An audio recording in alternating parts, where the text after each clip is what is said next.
Faden House, la Maison Blanche congolaise, demeure le cadre fédérateur des acteurs politiques évoluant encore à Kinshasa. L'hôte du jour est le président national du parti politique La Base républicaine, Hugo Nsudi-Nzala.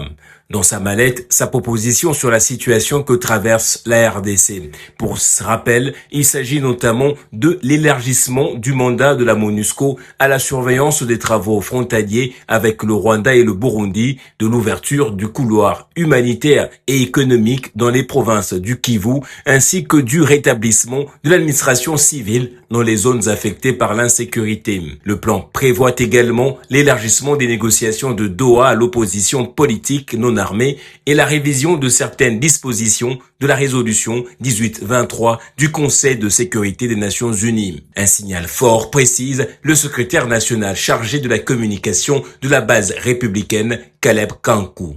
Et donc c'est un signal fort de responsabilité et du patriotisme, et puisqu'il était question de mettre en avant l'intérêt suprême de la nation, en dépit des divergences qui en découlent. Donc voilà, la base républicaine a un plan, éventuellement par rapport à ce que nous avons prévu comme, n'est-ce pas, plan. Et notre plan devrait, n'est-ce pas, être concerté, ensuite être mis en œuvre par les institutions de la République.